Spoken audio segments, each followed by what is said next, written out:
Okay. Please do sit down. What can I offer you to drink? We've got wine, red, white, water. I think some white wine would be nice. Wine? Thank you. All somehow in the German mood of white wine. Thank you.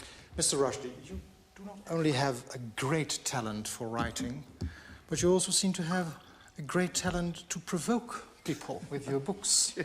For example, we have Shame. That's it was not forbidden in Pakistan, but they hindered circulation. Yes, no, it was forbidden. Yes, but that was because it was about a dictator while the dictator was in power. You know, it would have been disappointing if it had not been banned. You know, but unfortunately, Mohammed is also still in power, though he's dead. Well, or people speaking on his behalf. You know, I have a feeling that the Prophet himself wouldn't have had these objections. Oh no, he would have killed you. No, he wasn't that bad. No, but he didn't like poets and whores. It's true, he didn't like writers. There is a verse in the Quran which says, have you seen the poets, it says, the erring follow them. They say that which they do not, you know? So it's very interesting that in the Quran this conflict between the sacred text and the profane text, you know, literature, is already there. And I mean, that's, I guess, one of the things I wrote about. Not everybody in Holland is aware as to what happened. How did it start? Perhaps you might explain just in short. Well, it started in a very strange way that I had not expected. I mean, I had expected somewhat that the mullahs would not like, you know, the book. But after all, the mullahs have been making life miserable for many people in the Muslim world for a long time. I mean, for example, Pakistan, which is the Muslim country I know best, almost, I mean, in the Zia period, which was entirely, the country was entirely under the power of the mullahs and the imams, was a period of colossal unhappiness and repression. And for example, in the case of writers, almost all the best poets in Pakistan in that period were either in jail or in exile. You know, and most of them were in England, in fact. You know, so the whole of Urdu literature was in London. You know, and it's only now that they're beginning to think about going back. You know, so I knew that in the Arab world and in the Muslim world there might be some trouble from the divines. You know, the sad thing was that what happened is that it began in India, where a country which is not a religious fundamentalist state, a secular state, a democratic state, etc., where one would expect that you know, this kind of zealotry would be resisted. Sadly, what's happened in India is the government is very, very weak. I mean, weaker now even than it was last September, and very likely to fall. Rajiv Gandhi looking around desperately for support wherever he can find it, very nervous about alienating any sector of the community. And what happened was 2 or 3 unscrupulous backbench politicians, Muslim politicians, seeing that there was a kind of opportunity here, without reading the book, really. I mean, on the basis of 2 newspaper articles that were published before the book was published, made a colossal stink and said this book was anti-Islamic and blasphemous and all sorts of things, and admitted they hadn't read it, you know. Interviewers would say to them, you haven't read this book, and they would say, no, we don't need to read it. They said, if you walk past an open drain, you know, you don't need to step in it to know that it's filth. They can know how to say it. Yes. So, well, India is a country very rich in metaphor, you know. Even politicians have the power of metaphor. Yes. But do you think it's Rajiv Gandhi's personal politics? I mean, you had some difficulties together, isn't it? Well, only with his mother. With his mother, yes. You called her a black widow spider. This might be his revenge for his mother. It's suspected. I don't think so, really. I think Rajiv is not a bad man. He's just a stupid man, which is not the same thing. He's also very weak. You know, I mean, you know, if your training for being the Prime Minister of India is to be an airline pilot, then you can see that there are certain, you know, problems in the area of sophistication. And you like flying a lot. And I mean, the problem is Rajiv is a Prime Minister who classically does not act, he only responds to other people's actions, you know, and so he never has the initiative in a given situation. And certainly in India at the moment, sadly, what's happened as a result of this is that religious extremist groups of all kinds, not just the Muslims, but the Hindu extremists, the Sikh extremists, very much control the political agenda, you know, because they act all the time and the government simply reacts in more or less weak ways.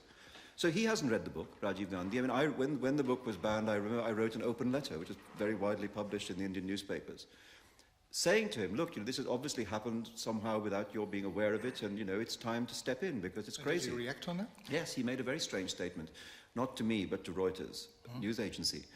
He said that he had read my letter and he would not be responding personally to me, but, and they said, well, what are you going to do? And he said, well, it's a 3-part statement. He said, I have not read Mr. Rushdie's book. I do not intend to read Mr. Rushdie's book, and there is no chance that the man will be lifted. See, so that was Rajiv Gandhi's response.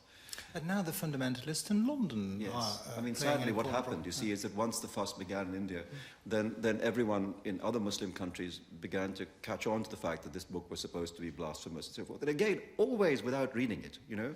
I mean, I doubt whether more than 1 in 10,000 of the people who are protesting about this book have actually read it.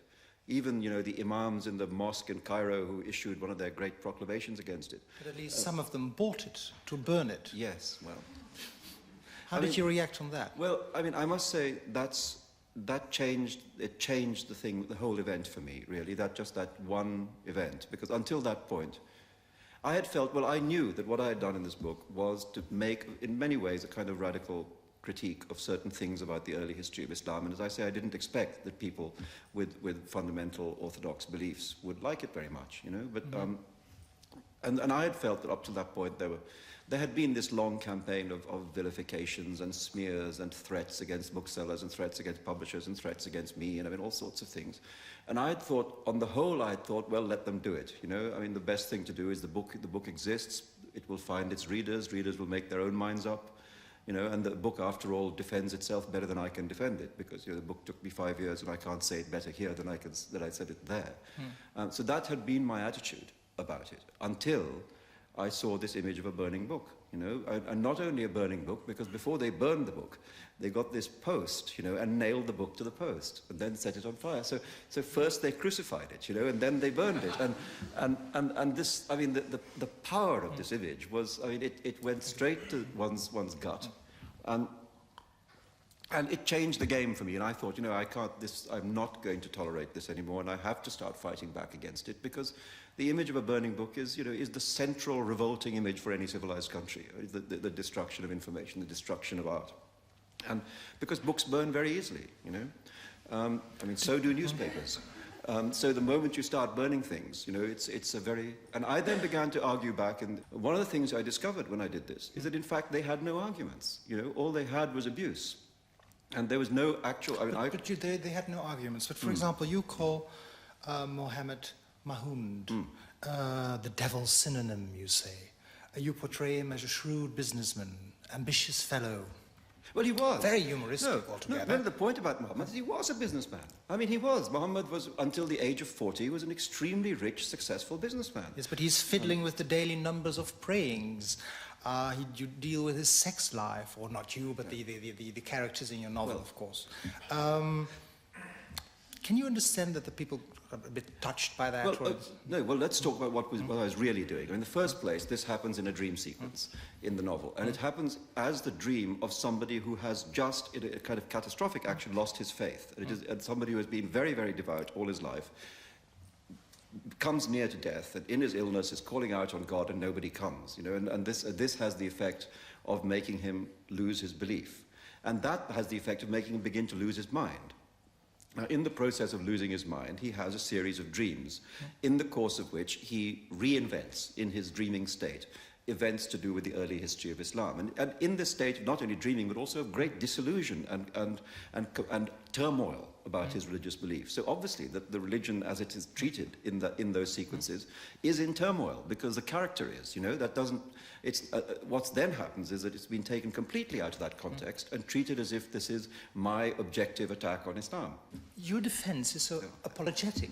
I mean, it's fiction, of course, dream sequences, an actor that went out of his head, it's all okay. Yeah. But on the other hand, you seriously wanted to challenge some taboos. No, I think, I mean, that's not, to say that something is fiction is not to be apologetic about it, you know. I mean, it just is, I think one of the problems that has arisen around this book is a misunderstanding about what literature is and how it functions, how it can take something from life and then take it over here, you know, into an imaginative context in order to look at it. No, of course, there are taboos to be challenged about Islam, you know. We live in an age in which a whole series of things have been placed around the faith by the priesthood, which are in fact not true. And for example, it's never said in Islam that Muhammad is a perfect or exemplary life. You know, Muhammad himself insisted on his own humanity. When Muhammad died, for example, his friend Abu Bakr, who became the first caliph, went to the crowd and said, if there is anybody here who worships Muhammad, let them be sad because Muhammad is dead, but if people worship God, then they should rejoice because God is alive. You know, Muhammad always said, worship the messenger, worship the message, not the messenger. But they made him more divine. Now, yes, now there's a saying in Arabic which says you can say what you like about God, but be careful about Muhammad, you know. So what's happened is the creation of a God who himself would have opposed that creation. And I wanted to write about the early history of Islam, transformed, but yes, to discuss certain crucial issues in it, one of which is the role of women in Islam. Mm-hmm. And that, of course, is something which the mullahs absolutely don't want discussed. So now, if you have there in the Quran a verse which clearly says that a girl child is less valuable than a boy child, then that obviously has implications for how the culture develops. You know, so that was one thing I wanted to discuss.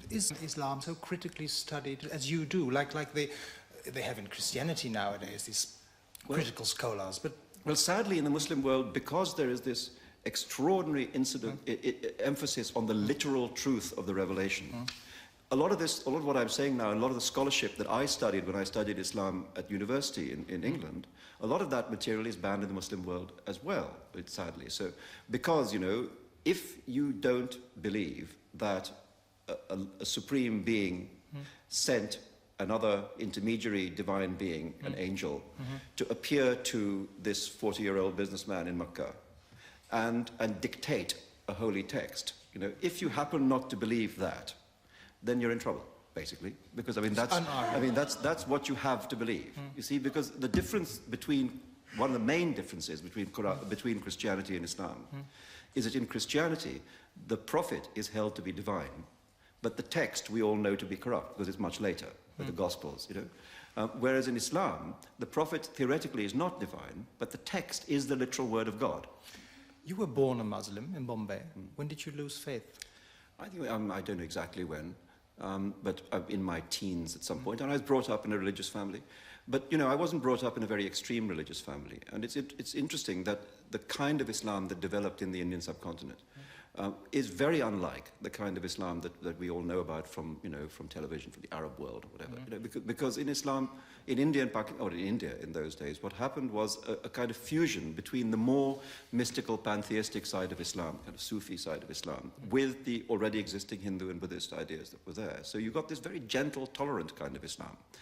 Which was never, you know, my parents, although they all thought themselves as Muslims, were never ramming religion down my throat, you know, and although religion in India is very much the air you breathe, you know, because it's all around you, it was never a kind of rigid doctrinaire insistence on anything. But it was, on the other hand, it was quite a questioning, open kind of attitude to religion. And my knowledge of Muslims in India and Pakistan is that they're mostly of that type, you know. Suddenly well, no, I think still are. I mean, what's happened is that power in the Muslim world has increasingly got into the hands of much more fanatical, much more bigoted people, who then claim kind of blithe happiness to speak on behalf of the whole community. Any idea why fundamentalism is emerging everywhere? I mean, if it's in the Bible Belt of the United States, Catholics in Poland... Yeah, well, I'm glad you said that, really, because I think it is important that we don't somehow think of this, you know, as being the savagery of Islam, you know, because I think that this happens to be my problem at the moment, has to do with the Islamic zealots. But if you spend any time in India, you know that Hindu fundamentalism is just as powerful, that Sikh fundamentalism is very powerful. If you go to America, as you say, there's Christian fundamentalism, there's also militant Zionism. I mean, there's, you know, it seems, I begin to feel increasingly that this is the fascism of our age, you know. I mean, this is, because if you look at, for example, the example of my book, the way in which the attack against it is organized has the classic shape of a fascist campaign. You have an organization, that's to say, in this case, the church or the mosque, you know, through which information is sent vertically downwards and very disciplined with leaflets and people handing out instructions, and in which the faithful are absolutely willing to receive that. Doesn't this controversy distract us from the real themes of your book? It's about migration, transformation, reincarnation. People commit suicide all the time and are reborn. Everything and everybody is in a constant state of change. For example, to be born again, first you have to die, says the archangel Jibreel, one of the main characters in the book. Was going from India to England? First India had to die to be born again in England? I guess so. I mean, I think that's really, you know, in a way, it's very sad, all the fuss, because it does seem to me to have distracted attention substantially from this, which is the real... It's a novel about transformation and transition and you know, movement, migration, the metamorphoses that come from that, about the kind of hybridizations in the self that result from such an act. That's what I was really trying to write about. And after all, it's because it's my own life experience. You know, and not just when I came from India to England, but you know, before, my family originally came from Kashmir, which is a small mountain valley at the top of India. Kashmiris, first of all, fair-skinned, you know, look unlike the rest other Indians. So the act of moving from Kashmir into India was already a migration, the act, you know, which happened in my grandparents' generation. The act then of when my family moved when I was 17 or so from India to Pakistan was another extremely painful migration across that blood-stained frontier. And then the act, in my case, of coming to Britain. So, I mean, migrations have been somehow the description of my life, you know, from the very beginning. And when I wrote the previous novels, you know, Midnight's Children and Shame, I was in a way writing as if the migrations had not happened. You know, I was trying to write a novel about India which I hoped would be felt to be an insider novel, not an outsider's novel. And similarly with Shame about Pakistan. I would have been very upset if people reading those books had thought this is an outsider looking back. You know, and fortunately for me, people didn't say that. One of the characters in your book, Saladin Chamcha, and that name Chamcha, Samsa, Georg Samsa, die Verwandlung, also transformation. Also metamorphosis. He bears some resemblance to you because he left England at 13, and after 5 years he transmuted, as you say, to a super Englishman. And his mother said, "Don't go dirty like those English. They wipe their B-teams," that's the way you write it, "with paper only, because the book is full of accents." And this is the man with 1,000 voices, so I should read it with an Indian accent, probably. They also get into each other's dirty bathwater. Was that the way you were prepared? When It was true. These were the two things that my mother told me about England, which I absolutely disbelieved. I said, how is it possible that there's only paper in the toilets? How is it conceivable that they get into each other's dirty bathwater? I said, you know, what does a mother know? I mean, I said to her, you know, you're just telling me this to put me off because you don't want me to go to school. So I got to England at the age of 14, and the first thing I discovered was that there was nothing in the toilets except paper, and that I was being required as a schoolboy to get into used bathwater. You see, it was very tepid. And I thought, well, it proved to me that one's mother does know some things. But did you turn to be more critical towards the Indian society too when you lived there? I mean, did you, for example, that's also a thing you say, "I'm not your kind," says Chamcha. "You're not my people. I've spent half my life to get away from you." Well, Chamcha, I wrote Chamcha to be, in many ways, the opposite of me, you know. I mean, although he does share certain of my life experiences, you know. But there were two ways in which I wanted him to be, because it's more interesting to write about the path you don't take, you know, than the path that you do take if you're writing a novel. I mean, to write about myself is boring, you know, but to write about another version or a possibility, a forking path, you know. And I mean, I don't consider myself to be that kind of mad Anglophile that Chamcha is. Chamcha desperately wants to be English, and it's both his comedy and his tragedy, you know, that he can't be. He can't be, and it requires, during the course of the novel, him to learn that. But you're also critical in many other aspects of Indian society. They always blame foreigners. Well, I mean, I think that's true. I mean, I think one has to. Yes, I'm critical of it, but I mean, I also love it. You know, I mean, one doesn't have to be blind in order to love. It seems to be Indian society is full of horrors. You know, and for example, there's racism in England, and in the novel there's a description of something a bit like a race riot. But the communal violence and hatred in India is on a gigantic scale. I mean, gigantic scale. And I shall never forget, just as a character in the novel will never forget, the photographs that came out of Assam after a communal riot in which something like, you know, 100 or 150 children were clubbed to death. And the photographs showed them all laid out in neat lines, you know, and I mean, just the bodies of children. And the idea that the grown men had gone chasing these children and actually clubbed them to death because they came from a different religion or something, you know, was a kind of trauma that one had to feel. And I remember very clearly an incident on which the scene in the book is based, where a friend of mine, a writer, made a kind of great impromptu peroration at a party that I was at, in which he said that until we as Indians realize that we are all responsible for that atrocity, you know, that we are all, every one of us is responsible for that atrocity, for those children's deaths, then we can't begin to understand why it happened, and then we can't begin to work out how it might not happen again. So of course I wanted to write about the way in which, you know, we have racism too. We can't just say, we can't say that, you know, the white society is the only racist society in the world and we're simply the victims of white racism. I mean, the history of India, as I know it, shows that that's not true. Indeed, large sections of the book are set in London, and they describe all kind of racist happenings, or the attitude in which how do we say, immigration officials treat immigrants. Very funny, by the way, too. I mean, the way you write it. Is there a relation between the controversy around your book and the hardening and the polarization of society in England? I think it's true that England is a very polarized society now. And I do think that, quite apart from the Muslim issue, there's been a problem, which is that this is, I mean, the trouble with defending one's work is that you can end up sounding a bit arrogant, and I apologize for that in advance. But I do think that what if you like, the mistake I've made is to write a radical novel in a conservative age. And I mean that partly to do with the religious views, partly to do with the fact that it is a kind of critique of Thatcherite England. There's a politician in it called Mrs. Torture. And Maggie the bitch. Yes, well, yes, that's right. There's her too. Yes, but Mrs. Torture actually was not my invention. It was to do with having seen on television once an Indian politician who had a rather heavy accent, yes, and who couldn't quite pronounce the Prime Minister's name correctly. So he was being interviewed, and he referred to, you know, Mrs. Torture. The interviewer was very shocked, and you could see him trying to repress a smile, you know, and said, "Are you referring to the Prime Minister of England?"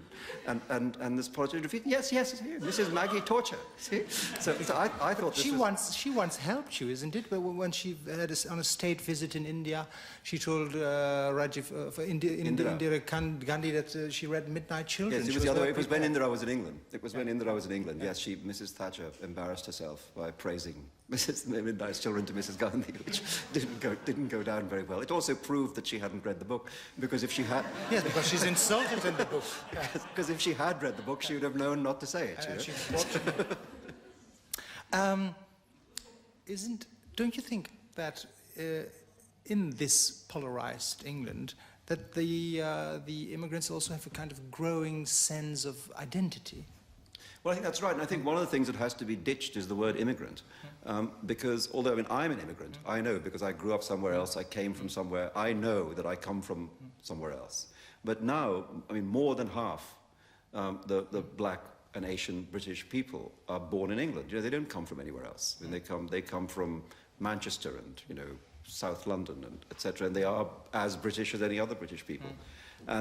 And so one has to, or in the white society, has to begin to shift its notion of what a British person is, you know. A British person is no longer a white person acting as a host to people coming from other countries, you know. A British person is also a black person. A British person is also a person of Indian race. And that, I think, they're finding a little difficult to do, some of them. Isn't it a bitter irony? You so often wrote about the racism of the British, and now you're vilified by... Yes, it is. I mean, well, I'm not by them, but by segments of them, you know. I mean, the thing is, I mean, community. Yes, it is very painful. I mean, I should say I also get a lot of letters from Muslim readers, you know, in England. I mean, people who've made the mistake of reading the book, and who write to me and say that I shouldn't think that all the Muslims in England are like the people marching and burning books. And so it's not, you know, a united front. But yes, I mean, there's something very horrible about having so much hatred aimed at one, you know, and there's a lot of it around. There are great fields full of people holding up placards saying Salman Rushdie stinks, you know, which is not, I mean, it's awful to see, especially when the person they're talking about is somebody they don't know, with whose work they're completely unfamiliar. And yet that doesn't seem to matter to them. And that's, I mean, that's apart from being personally upsetting, I find that also the implications of that very alarming. That a person and his work can so easily be turned against by people who don't seem to feel the need to familiarize themselves with it at all. Okay, thank you very much for this conversation.